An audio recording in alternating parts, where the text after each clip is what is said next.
जय हिंद। स्वागत है आप सभी शिक्षकगणों का आपके अपने यूट्यूब प्लेटफॉर्म पे। आज के वीडियो में हम कवर करने वाले हैं जो सैलरी संबंधित जो भी समस्याएं हैं, जो भी कन्फ्यूजन है, उन सबको निदान करने को लेकर। और जब से सक्षमता का सरकार ने घोषणा किया था कि राज्यकर्मी बनने के लिए सक्षमता परीक्षा देना अनिवार्य है और उसमें जो पास करेंगे उन्हीं को जो है राज्यकर्मी का दर्जा दिया जाएगा। जो अन्य शिक्षकों को जो वेतन प्राप्त होते हैं वो उन्हें प्रदान किए जाएंगे। और अब से लेकर जब सक्षमता 2 एग्ज़ाम संपन्न हो गया है, यहाँ तक जो शिक्षकगणों में और काफ़ी सारे जो है अलग अलग तरह के विचार आ रहे हैं। उनका मानना है कि क्या सैलरी हम लोगों की बढ़ने वाली है या उनकी सैलरी कम हो जाएगी। कुछ शिक्षकगण कह रहे हैं कि सरकार जब राज्यकर्मी का दर्जा दे रही है तो सैलरी जो है ज़रूर से ज़रूर कम करेंगी। तो उन सारी जो समस्याएं हैं, उन सारी जो कन्फ्यूजन है, उन सबको दूर करते हुए आज का ये वीडियो मैं लेकर आया हूं। और उम्मीद है कि ये वीडियो देखने के बाद आपको सारी जो कन्फ्यूजन है वो दूर हो जाएंगी। इनमें मैंने मुख्य रूप से जो बहाली हुई थी उनको वर्षवार करके और इनके जो मूल सैलरी है बेसिक पे, उनके आधार पे मैंने वीडियो बनाया है। और अन्य कोई भी यदि इसमें छूटा हो तो आप कमेंट करेंगे, मैं उनको बता दूंगा कि उनके कितने सैलरी बनेंगे। सारे अगर वर्गों के और सारे जो है उनको लिया जाए तो वीडियो थोड़ा लंबा हो जाता। इसमें मुख्य मुख्य जो वर्ग हैं उन सबको लिया गया है और मुख्य मुख्य जो पे स्केल अप के हैं, बेसिक पे, उनको इसमें शामिल किए गए हैं। तो शुरू करते हैं। और जो बाकी जो आपका वर्तमान में बेसिक पे होगा उसके आधार पे आप बाकी के भी कैलकुलेशन कर सकते हैं यदि जिनका इसमें नहीं होगा। सबसे पहले हम देखेंगे कि सक्षमता का जब नोटिफिकेशन आया था उस समय सरकार ने ये फिटमेंट मैट्रिक्स तालिका जारी की थी और बताए थे कि फिटमेंट्स का अर्थ ही होता है कि जहाँ कोई फिट बैठे, अर्थात जिनकी जहाँ सैलरी वर्तमान में है, जिनके वर्तमान में जितने बेसिक पे हैं उनको उनके बेसिक पे से कम नहीं दिया जाएगा। बराबर हो सकते हैं, अधिक हो सकते हैं, परंतु उनसे कम तो बिल्कुल नहीं हो सकते हैं। अर्थात जहाँ आप फिट बैठेंगे जो कि पहले की अपेक्षा बराबर या अधिक में, वहाँ आपको फिट किया जाएगा और उसी के आधार पे आपके जो है बाकी के जो भी अलाउंस वगैरह हैं वो सब आपको दिए जाएंगे। तो इसमें मान के चलते हैं कि किन्हीं व्यक्ति के यदि 20,000 जो है वर्तमान में उनके बेसिक पे है तो उनको, और यदि वो वर्ग 1 से 5 तक है तो उनको 20 से प्लस, अर्थात जो मिनिमम सारे वर्गों के क्वालिफिकेशन किए गए थे, जो क्लास 1 से 5 तक में 25,000 रखे गए थे कि इतने जो बेसिक पे है वो मिनिमम से स्टार्ट करेंगे। और क्लास 6 to 8 की बात करेंगे तो 28,000 है। और उसी में जो वरीय हो जाएंगे शिक्षक जो 6 साल की सेवा पूरी कर लेंगे उनको 30,000 उनके जो है बेसिक पे कम से कम बनेंगे। उसी प्रकार क्लास 9 to 10 में 31,000, जबकि 11th 12th के लिए 32,000। और इनमें जो वरीय होंगे अर्थात जिन्होंने 6 वर्ष की सेवा पूरी कर ली है उनके 34,000 उनके मिनिमम बेसिक पे होंगे। अर्थात यदि इनसे कम मिल रहे होंगे तो उनकी स्टार्टिंग जो होगी इन्हीं बेसिक पे के आधार पे प्रारंभ होंगी। और मानते हैं कि इन्हीं व्यक्ति की यदि 35,000 है और वो वर्ग 11th 12th में है तो उनकी बेसिक पे जो होंगे 35,000, यहाँ 34,970 है तो उनको वो ना मिल के 36,020 रुपये बेसिक पे से बाकी के उनके जो भत्ता है कैलकुलेशन की जाएंगे और जो सैलरी बनेगी वो आपको दी जाएगी। और इसमें एनपीएस समझेंगे कि एनपीएस क्या होता है। न्यू पेंशन जो सिस्टम आया था उसके तहत इसमें आपके एनपीएस से पैसे कटेंगे और साथ ही साथ सरकार का भी उसमें कुछ अनुदान रहता है। तो उन सारी चीज़ों को हम आगे समझेंगे। और वर्तमान में जो यूपीएस आ गया है, यूनिफाइड पेंशन स्कीम, उसमें देखेंगे कि अभी तो बिहार सरकार और घोषणा नहीं की है, केवल महाराष्ट्र सरकार घोषणा की है। पहले तो केंद्र सरकार ने घोषणा की कि उनके जो कर्मी हैं उनको यूपीएस के तहत जोड़ा जाएगा और यह वैकल्पिक रखा गया है। यदि आपकी इच्छा है कि आप एनपीएस में ही रहेंगे तो आप वहाँ भी रह सकते हैं, और यदि आप चाहेंगे कि यूपीएस में हम शिफ्ट हों तो आप यूपीएस में शिफ्ट हो सकते हैं। तो एनपीएस के तहत अभी तक यूपीएस केवल केंद्र सरकार घोषणा की है और महाराष्ट्र सरकार घोषणा की है। होप कि बिहार सरकार घोषणा करे या बिहार सरकार हो सके ओपीएस को ही लाए और अच्छी बात रहेगी। तो ओपीएस यदि जब तक नहीं आ रहा है तब तक हम लोग बिहार में एनपीएस को ही मान के चलेंगे। तो उसी पे कैलकुलेटिव करके ये सारे जो डाटा है वो बनाए गए हैं। तो इसमें देखेंगे हम सबसे पहले जो काफ़ी लोगों के मैसेज थे वो थे जो शिक्षक 2022 में ज्वाइन किए हैं उनके अधिक क्वेरी थे कि पहले हमको बताया जाए, तो उनको सबसे पहले मैंने शामिल किया है और बाकी के वर्गों के भी और बाकी के जो साल में ज्वाइन हुए हैं उनके भी नीचे शामिल किए गए हैं। तो उनके वर्तमान में जो मिल रहे हैं वो 16,330 रुपये उनको बेसिक पे के रूप में मिल रहे हैं, क्योंकि उन्होंने 1 साल सेवा पूरी कर ली है तो उनके जो बेसिक पे है वो बढ़े हैं और 16,330 रुपये हो गए हैं। डीए की बात करेंगे तो वर्तमान में जो महंगाई भत्ता है वो 50% हो गया है, तो यदि आपके इनसे कम ज़्यादा होंगे तो आप अपने से भी कैलकुलेशन कर सकते हैं। मूल वेतन इतना है तो डीए आपका उसका 50% 8,165 रुपये हो जाएंगे। और बात करेंगे एचआरए के आधार पे, तो पहले जो 4, 6 और 8% था वो अब बढ़ के 5, 7.5 और 10% हो गए हैं, जो कि आपके एरिया के आधार पे आपको दिए जाएंगे। यदि आप सुदूर देहाती क्षेत्र में हैं तो आपको 4% दिए जाएंगे, अगर मीडियम टाइप के शहर इलाके में है तो आपको 6% दिए जाते थे पहले, जो 4, 6 और 8 था, अब वो 5, 7.5 और 10 हो गए हैं। अर्थात जो बड़े शहरों में है उनको 10% एचआरए के रूप में उनको प्रदान किया जाएगा। तो उसके आधार पे आप यहाँ एचआरए अपना कैलकुलेशन कर सकते हैं। मेडिकल की बात करें तो सारे शिक्षकों के लिए 1,000 रुपये है, चाहे आप किसी भी वर्ग के हों, कभी भी बहाल हो या आपका कुछ भी बेसिक पे हो।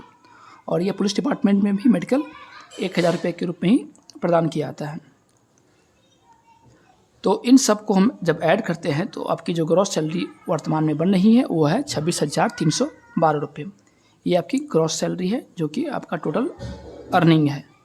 अब बात करते हैं इसमें डिडक्शन कहाँ कहाँ होता है, तो 1,800 रुपया पर मंथ आपके ईपीएफ के अकाउंट में जमा होता है, आपकी जो ग्रॉस सैलरी है उससे काट के। तो आपको इन हैंड सैलरी ये माइनस होने के बाद जो आपको प्राप्त हो रही है वो है 24,512 रुपया, अर्थात ये सैलरी आपके अकाउंट में वर्तमान में आ रही है। अब बात करेंगे इसमें गवर्नमेंट का भी कुछ कंट्रीब्यूशन रहता है, तो 1950 रुपये वर्तमान में गवर्नमेंट इसमें दे रही है आपके ईपीएफ अकाउंट में। तो आपके जो कुल अर्निंग कह सकते हैं हम, जब ईपीएफ को जोड़ देंगे 3750 और आपके जो इन हैंड सैलरी थे 24,512 और ये 3750 कैसे हुआ है, इन दोनों को ऐड करेंगे क्योंकि ये दोनों आपके ईपीएफ में जमा हो रहे हैं। तो इन दोनों को जब जोड़ेंगे तो आपको 3750 आएंगे और आपकी जो इन हैंड सैलरी है वो 24,512। इन दोनों को ऐड करने के पश्चात जो आपकी टोटल अर्निंग या टोटल प्रॉफिट कह सकते हैं आप, वो आपके बन रहे थे 28,262 रुपये। ये आपके वर्तमान के जो है टोटल अर्निंग थे पर मंथ के। इन हैंड सैलरी नहीं कहेंगे, इन हैंड सैलरी तो आपके 24,512 ही है। टोटल अर्निंग आपकी हो रही है 28,262 रुपये। अब बात करते हैं सक्षमता, जब आप उत्तीर्ण हो जाएंगे और आपको स्कूल ज्वाइन करवा लिया जाएगा, उसके पश्चात जो आपकी सैलरी बनने वाली है, हमने देखा था फिटमेंट मैट्रिक्स में कि उसमें जो कम से कम जो पे था, और ये वर्ग 1 से 5 तक के शिक्षकों के लिए है, तो आपके जो कम से कम थे वो 25,000 आपके मूल वेतन होने चाहिए और यहाँ 16,330 था। तो आप सीधे आपको मूल वेतन में ही आपको देख पाएंगे कि लगभग 9,000 रुपये का ये बेनिफिट हो रहा है। डीए इसी पर निकालेंगे 50% तो 12,500 हो जाएगा। एचआरए हम देहाती स्तर का लिए हैं जहाँ की 5% आपको वर्तमान में प्राप्त हो रहे हैं, तो 1,250 रुपये आपके एचआरए हो जाएंगे और मेडिकल तो फिक्स है 1,000 रुपये। तो ये आपके टोटल जो है ग्रॉस सैलरी बन के आ रही थी 39,750। जब आप ज्वाइन करेंगे तो ये आपको बन के आएंगी। और इनमें जो सरकार का डिडक्शन है जो कि आपके एनपीएस जो खाते हैं उसमें जमा होते हैं, ये आपके जो मूल वेतन और डीए है अर्थात मूल वेतन और आपके जो महंगाई भत्ता है, उन टोटल को ऐड करने के पश्चात उनके 10% आपको इसमें काट के एनपीएस में शिफ्ट किए जाते हैं, जबकि इसी के 14% सरकार आपको देती है, जो कि रकम हो रही है 5,250 और ये आपके अकाउंट से कट रहे हैं। तो ये दोनों रकम जो आपके एनपीएस खाते में जमा हो रहे हैं 3750 और 5,250, 9,000 रुपये आपके सीधे सीधे एनपीएस के जो खाते हैं उसमें आपके जमा हो रहे हैं। अब बात करते हैं इन हैंड सैलरी की। जब आपके टोटल अर्निंग ये है और इसमें से जब एनपीएस को माइनस करेंगे तो आपको जो इन हैंड सैलरी होगी वो हो जाएगी आपकी 36,000 देख पा रहे होंगे, 36,000, जो कि पहले आपको 24,000 इन हैंड मिल रहे थे, अब वो 36,000 मिलेंगे। तो काफ़ी बड़ा इजाफा यहाँ पे देखा जा रहा है, करीब 11,500 के आसपास में आपको 11,500 के आसपास में आपको बेनिफिट यहाँ पे मिल रहे हैं। एनपीएस में भी आपके 9,000 रुपये आ रहे हैं, तो कुल अर्निंग जो आपकी होगी, टोटल प्रॉफिट, वो हो जाएगी 45,000 रुपये। अर्थात जब आप सक्षमता परीक्षा उत्तीर्ण कर जाएंगे, आपकी जो ज्वाइनिंग हो जाएगी, राज्यकर्मी का दर्जा आपको मिल जाएगा, उसके पश्चात आपको टोटल 45,000 रुपये आपके अर्निंग हर मंथ होंगे, जिनमें से कि 36,000 आपके इन हैंड सैलरी आपको प्राप्त होगी। अब बात करते हैं क्या टीचर जिन्होंने कि 2010 से लेकर 2016 के बीच में ज्वाइन किया है और जिनकी बेसिक सैलरी 26,210 रुपये है।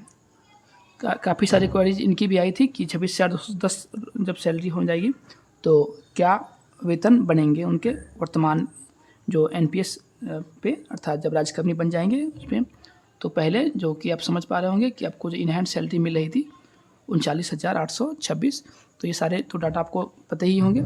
इसमें भी वहीं डीए, एचआरए और मेडिकल आपकी ग्रॉस पूरी बन रही थी 41,626, जबकि आपके जो इन हैंड सैलरी आ रही थी 39,826 आपको प्राप्त हो रही थी।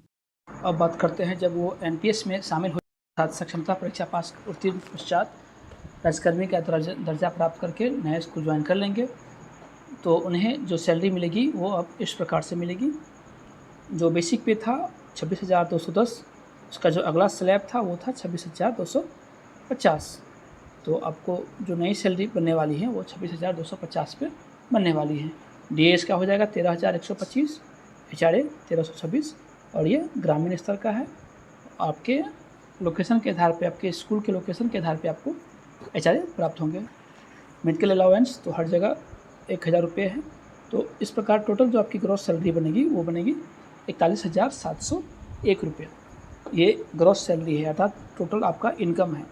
इसमें से जो डिडक्शन होगा वो हो जाएगा 3938, जो कि आपके मूल वेतन और डीए का 10% होता है, और उसी का 14% सरकार आपके एनपीएस के अकाउंट में जमा करेगी। तो ये आपके एक प्रकार से अप्रत्यक्ष रूप से देखा जाए तो तत्काल तो नहीं, बाद में ये आपके आप ही के होने वाले हैं, तो आपकी ये भी अर्निंग हो जाएंगे। और आपकी इन हैंड सैलरी जो कि आपकी ग्रॉस सैलरी में से एनपीएस काटने के बाद जो सैलरी बचेगी वो आपकी इन हैंड सैलरी कहलाती है, और ये आपकी होगी 37,763। इस प्रकार टोटल अर्निंग की बात करेंगे तो 47,213 रुपये आपकी टोटल अर्निंग होगी, जिसमें कि आपके खाते में डायरेक्ट रूप से 37,763 जाएगा, जबकि एनपीएस खाते में 94,150 जाएगा। तो अब कंपेयर करेंगे पहले वाले से, टोटल प्रॉफिट आपकी थी 43,576, जबकि यहाँ है 47,213 रुपया। तो देख सकते हैं लगभग 4,000 रुपये का प्रॉफिट हो रहा है। और इन हैंड सैलरी की बात करें तो आपकी इन हैंड सैलरी लगभग 2-2,500 रुपया कम हो रहे हैं। तो 2,000 रुपये मान के चलिए आपके इन हैंड सैलरी में कमी हो रही है, परंतु आपकी ओवरऑल जो आमदनी है वो 4,000 रुपया बढ़ रही है। सबसे बड़ा जो फ़ायदा हुआ था वो 2022 में जो शिक्षक ज्वाइन किए थे उनको होने वाले हैं। अब बात करते हैं 2002 से लेकर 2006 तक जो शिक्षक बहाल हुए थे 1 to 5 में, उनके सैलरी की उनको वर्तमान में बेसिक पे मिल रहा है 30,420। डीए आपका 50% से निकाल सकते हैं 15,210, एचआरए 5% जो कि मिनिमम मैंने लिया है। आप अपने लोकेशन के आधार पे अपना एचआरए निकाल सकते हैं। मेडिकल 1,000। ग्रॉस सैलरी की बात करेंगे तो कुल 48,151 रुपया, अर्थात टोटल आपका इनकम ये है। ईपीएफ कटने के बाद आपकी जो इन हैंड सैलरी आती थी वो आएगी आपको 46,351 रुपया। अब बात करते हैं गवर्नमेंट कंट्रीब्यूशन की ईपीएफ में 1950 है, तो टोटल आपका ईपीएफ जो आपके खाते में जमा होगा वो है 3750। टोटल प्रॉफिट आपका बन रहा है वर्तमान में 50,101, जो कि आपके हाथ में आ रहा है 26,351। अब बात करेंगे जब आप सक्षमता परीक्षा उत्तीर्ण होकर राज्यकर्मी बन जाएंगे तब की सैलरी, तो उसका जो अगला स्लैब था यहाँ 30,420 था, उसका जो अगला स्लैब 30,750 रुपये है। उसके आधार पे आपके डीए 15,375 बनेंगे, एचआरए 15,137 सॉरी, मेडिकल आपके 1,000। तो टोटल आपके जो नए ग्रॉस सैलरी होंगे वो होंगे 48,662 रुपये। एनपीएस आपका कटेगा इसमें से मूल वेतन और डीए का 10%, जो कि होता है 4612, जबकि गवर्नमेंट का कंट्रीब्यूशन मूल वेतन और डीए का 40% 14%, तो वो आपके होंगे 6456। टोटल बात करेंगे आपके एनपीएस के, तो इन दोनों को जब ऐड करेंगे तो वो आपके होंगे 11,068 रुपया। तो 11,000 आपके एनपीएस अकाउंट में जमा होंगे। बाकी के इनहैंड सैलरी की बात करेंगे तो ग्रॉस सैलरी में से जब हम एनपीएस जो कटा हुआ है मेरे खाते से उसको माइनस करते हैं तो आपके टोटल इनहैंड सैलरी आपके प्राप्त होंगे 44,050 रुपया, जबकि ओवरऑल आपका 55,000 बन रहा है। यहाँ देखेंगे, यहाँ भी इनहैंड सैलरी में लगभग 2,000 रुपये की कमी हो रही है, जबकि जो टोटल अर्निंग की बात करेंगे, टोटल प्रॉफिट की बात करेंगे तो आपको 5,000 रुपये सीधे सीधे बढ़ते हुए आपके दिखाई दे रहे हैं। 5,017 रुपया ये आपके प्रॉफिट होंगे। और आगे देखेंगे, ये है एरिथमेटिक मैंने आपको पहले दिखाया था, और ये है कुछ शिक्षकों की सैलरी स्लिप जिसमें आप देख पाएंगे और अपने आप को जो है इसमें कैलकुलेशन कर सकते हैं कि किस प्रकार सैलरी आपकी बनने जा रही है। जो देख पाएंगे हर का बेसिक पे है और उसी के आधार पे बाकी भी मेजरमेंट करके आपके जो इनहैंड सैलरी है वो आपको यहाँ प्राप्त हो रही है। ये लाइन में इनहैंड सैलरी मिल रही है, जबकि यहाँ आपके टोटल इनकम बन रहे हैं। ईपीएफ के जो माइनस हुए यहाँ है, सरकार का कंट्रीब्यूशन यहाँ है, आपका कंट्रीब्यूशन भी है, मूल वेतन आपका ये है, डीए यहाँ, एचआरए यहाँ और मेडिकल आपको यहाँ दिया जा रहा है। तो ये आप देख के अच्छे से समझ सकते हैं तथा आपके अगर किन्हीं को समस्या हो, किन्हीं शिक्षक को, तो आप अपना मूल वेतन भेज देंगे और उनके जो वर्ग है वो भी लिख के देंगे। आपको हम बता देंगे कि आपकी वर्तमान जो एनपीएस में आने के बाद अर्थात जब आप सक्षमता परीक्षा पास हो जाएंगे उसके पश्चात आपकी सैलरी क्या बनेंगी, उनको कैलकुलेशन करके हम उनको कमेंट करके उनको जवाब दे देंगे।